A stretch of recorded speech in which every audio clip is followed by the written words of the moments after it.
Hi everyone, my name is Laurel of Mountain Laurel Stitches, and this is a YouTube channel about cross stitch. I believe this is episode number 6.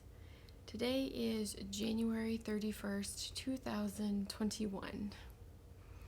I have 3 finishes today. A whip that I've been pulling out and trying to work on that's from forever ago, and then plenty of purchases. If you're new to my channel, at the end of my videos I like to do a book talk, and today I'm going to talk about some of my favorite graphic novels. The first thing that I finished was a project I was working on in the last video.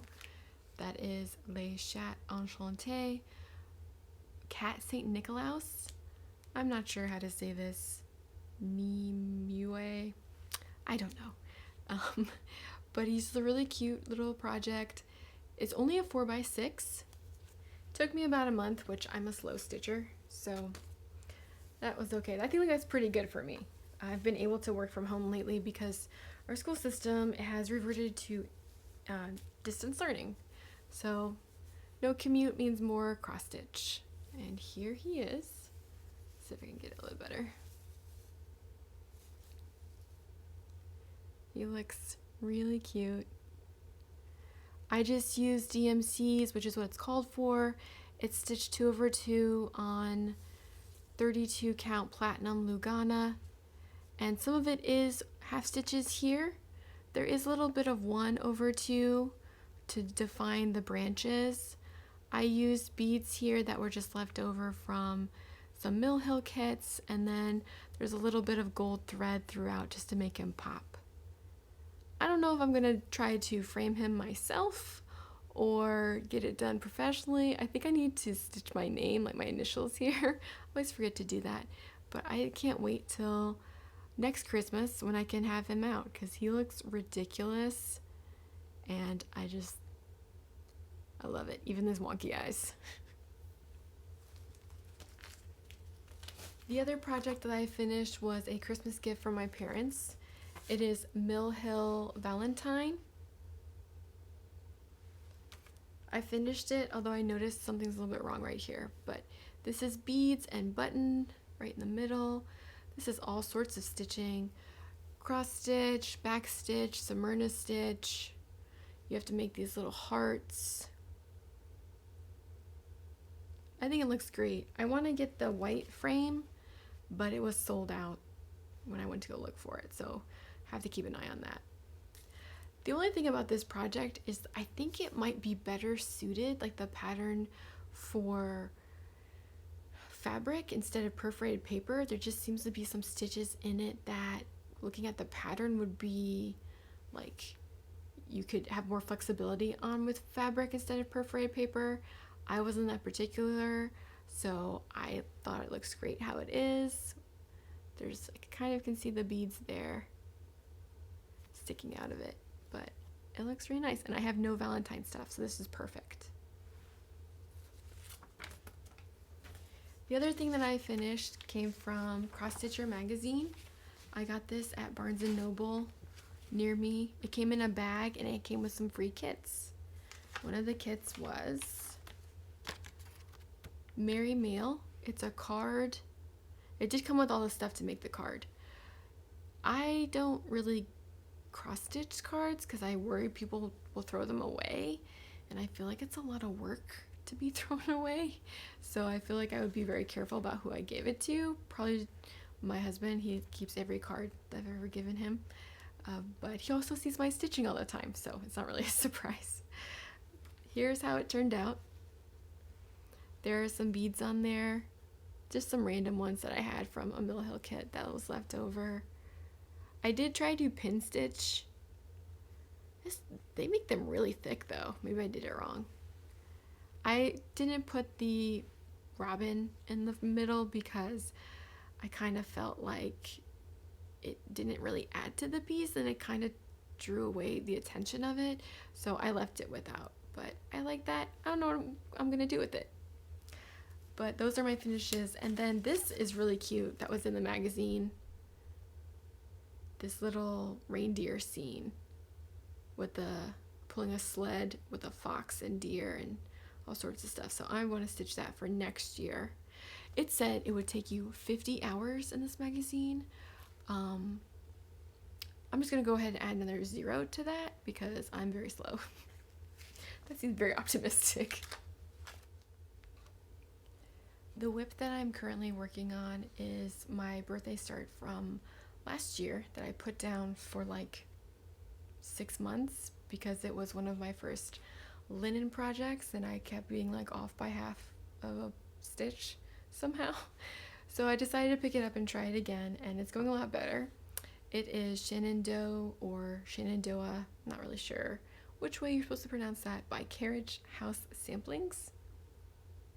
And here it is up close.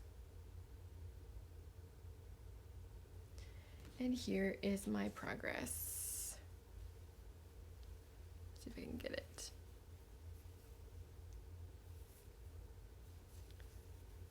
I've gotten a little bit with the trees and the blue mountains. This is on, I think it's Wren, 32 count Wren, linen. Maybe it's by Zweigart. I don't know. If it's orange salvage, is that Zweigart? I feel like it is. And I'm using DMCs because that's what the picture is, the model is stitched in. And I think it's looking good so far. I like the trees. I'm not sure if I'm going to go across or down, but so far it's looking great. And then this is a new needle minder that I got for Christmas from Flamingo Toes. So that's the only whip that I'm working on at the moment. I kind of just do one whip at a time, and then when I get tired, I go and do something else. I have not done anything on my owl. It's been overwhelming to think about, so I'm only doing things that bring me joy at the moment.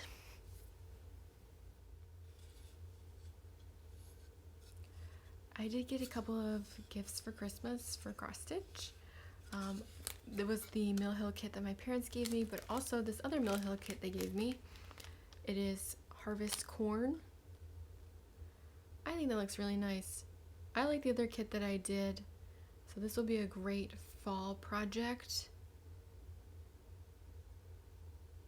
And it has all the things right there. This one has a lot more colors. And then they also gave me something to help with beads, which I really need. This is by Handdyed by Rolanda. It's a bead organizer. I was just getting by before, but this has made it so much easier to be able to just pick them up with the needle. And I did get, my brother gave me this other needle minder, the black version by Flamingo Toes on Etsy. Then I was able to go to Institches Needlework shop over here in Virginia. It's my local one, although it's about a bit of a distance. I was surprised because I've never been to a needlework store before, and I thought things would be organized by author or designer. Maybe that's just like my librarian brain because I organize everything by author in the fiction section, so I thought it would be the same thing. But it was by theme, and so it made it a little bit more tricky because I really wanted to get a lot of Bent Creek items, but I had to like remember Bent Creek Halloween, or was it Bent Creek Easter or something like that. But I was able to find a couple of things. I don't know, are all needle workshops organized that way by theme and not designer? I would be curious to know. At least that way, whenever I would go into a new one, I could be like, okay, need to remember that was a Halloween item or that was patriotic. Anyway, I picked up JBW Designs A Scandinavian Christmas. I have so few projects that have just one color, and I think that would be very soothing to do. Just the red on the white with the reindeer and the sled and the alphabet. Did find some Bent Creeks. This one I've been keeping my eye on for a while. Fa la la la la. With the llama and all the leaves. And then I found some kits. I think Kathy, Crafty Cat Stitcher, was doing this not too long ago. This is the candy corn of Mischief with the ghosts and the pumpkins and the stars. I love fall stuff. And everything was in it. So I'm ready to go as soon as I feel like it. Which is like half the battle with cross stitch. It's like I gotta get it kitted up and wait like 5 weeks for everything to arrive. Another Bent Creek that I found was Witch's Hat of Bats. It's got the 2 weird pumpkins and a cat and a spider. And this was a model in the store, so I knew I had to have it. And it's a kit. It's so shiny. And then the last 2 things I got were Teresa Kogut. I got Fox and Friend. It's very pretty. It's a lot of orange stitching. And then to match my needle minder, Snarky Cat. Because we all know how I feel about black cats and pumpkins. Cannot get enough. So those were just some of my purchases. That's all my cross stitch I have for you today. I do have a book talk coming up, so if you were just here for the cross stitch, thanks for joining me. If you want to hear about book recommendations, please stick around. The books that I have for you today are all graphic novels. I feel like graphic novels get a bad rap a lot of the time. People like to compare them to comic books, and to me, they're not the same thing. With comic books, they're more episodic, so they might focus on like one very brief part of a narrative. And I think about like superheroes a lot with graphic novels, or I'm sorry, with comic books. So there's lots of X-Men, Spider-Man, just all sorts of powers and things like that. And with graphic novels, they can be about anything. They can be about nonfiction or realistic fiction, historical fiction, and they are more of a complete narrative that follows that typical plot and storyline. Whereas in comic books, I feel like they skip around a lot. A comic like the X-Men series, I don't even know how many like little, I don't know if they're called episodes or versions or what, but like we're in double digits, 30 something or more at this point, and there's lots of different storylines, lots of different time periods, so it's a lot of jumbled mixing of things, where as a graphic novel you are looking at the character and following it over the narrative just like you would with a regular novel. I still think graphic novels are reading. Sometimes I get parents who say, well, I really don't want them to be reading graphic novels because they're not developing as many skills. I'm not the book police, so I think if you want to read graphic novels for like the next couple of years, if you can find graphic novels you like, you should read them. In my opinion, you're still decoding because there's still text that you have to read. You're still making predictions about what's going to happen next in the book. You're still making inferences based on the plot and the characters' expressions and the pictures. So there is still reading in there. And so when people say, or when I hear graphic novels, you're not really reading, well, how do we learn to read? We look at a lot of picture clues and context clues to figure out the meaning and follow the storyline. So I don't actually think they're all that different. So anyways, that's kind of my soapbox, but I have some for you today. First one I have is called Click by Kayla Miller. It is about a girl named Olive who, up until about 6th grade, has gotten along with everyone. She's, quote, clicked with them. But then in middle school, things start to be a little bit different.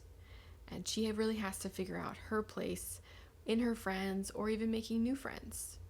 So click is actually a play on words here. We have click, C-L-I-C-K, and then we also have click, C-L-I-Q-U-E.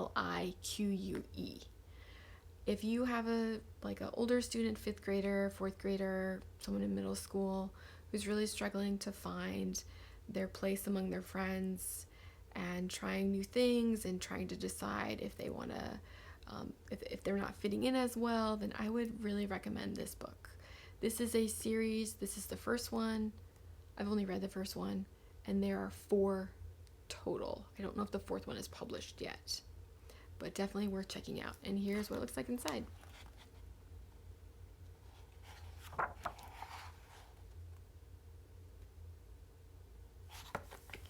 The other books I don't have with me because I haven't been back in the building in a bit, but I can talk to you about them and hopefully insert a photo here.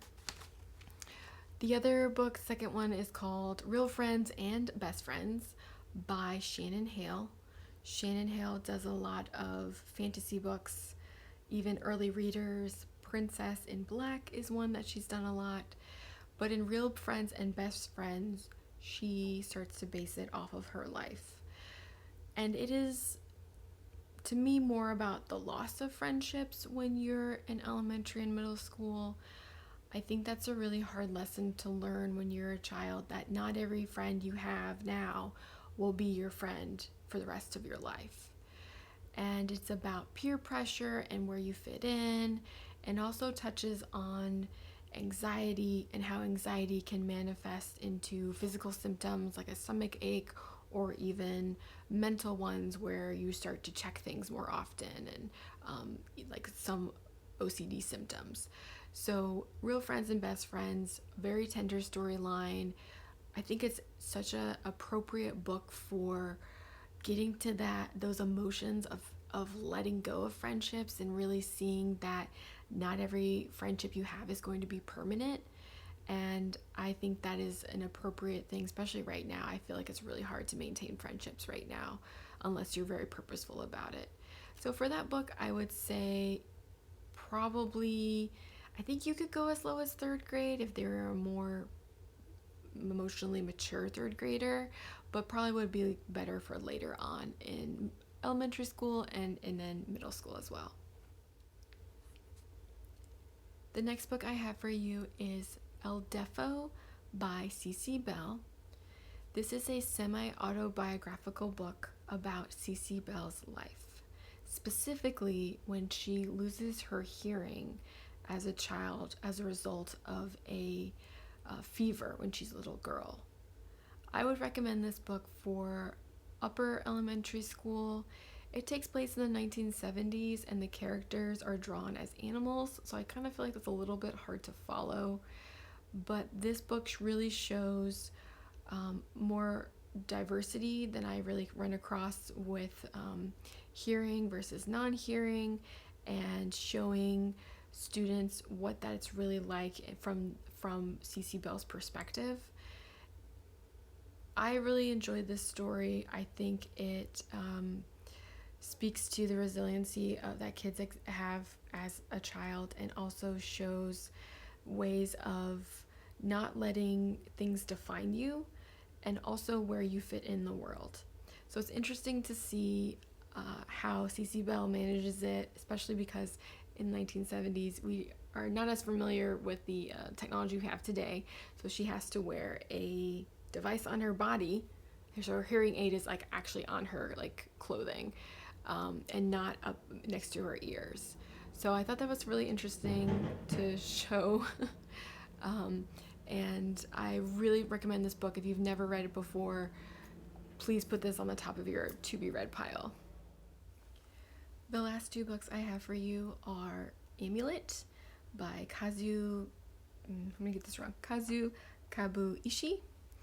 And this is a series that I've seen from elementary, middle, all the way to high school. I really like to use this series for students who are ELL, so English language learners, because with graphic novels, you don't have to have as much experience with the English language to still enjoy the story. So I have used this with high school students, and even my 1st graders would like to check out this book. It is over 8 books, and it talks about, it's more of a fantasy story. So it starts off kind of with a family. The one of the parents has passed away, they have to move, there's a secret door in this new house, they go through it, they meet a monster, and then one of the characters is taken. So it is very much an adventure story with fantastical elements in it. And I honestly could not keep this book on my bookshelves. The kids loved it. I would have to buy like a new copy every year. I think I had like 3 or 4 copies of the first 3. They were always checked out. So if you haven't seen that book, I would recommend it, especially for, I would say this could go either way. Some of the stories I've shared with you so far are more female characters. This could be for a boy or a girl to enjoy because it has so much action and fantasy elements in it. And then the last book I have is New Kid by Jerry Craft. This book I would recommend for more middle school because it has more kind of like nuanced themes. There's a lot of elements where elementary students may not have had those experiences. And it is about a 7th grader who comes from public school and then suddenly is in this very affluent private academy, and how he deals with the culture shock, and then how he deals with kind of microaggressions with race and trying to determine where he fits in the world, and also questioning his identity. Who am I? What do teachers think of me? What do my friends think of me? And a lot of more middle school challenges that I think elementary students may not have had much experience with. So those are all of the graphic novels that I recommend right now. There are so many more, but I'm just going to try to keep this video short. So I hope that you can find something there. And again, I would say with graphic novels, probably don't start off with a 1st or 2nd grader with them. Graphic novels might be good for like starting with 3rd grade, but even when you first introduce a child to a graphic novel, it might be helpful to even show them how to read the pages, because we are going from, let me see if I can find a better one, from left to right, then down, then left to right, then down. And that's a little bit tricky because they might try to read across the page all the way at first. So if you do introduce someone to a graphic novel, I hope that you enjoy them as much as I do, and hope you find something here that you might want to read or share with someone else. Thank you for joining me, and I will see you next time. Bye.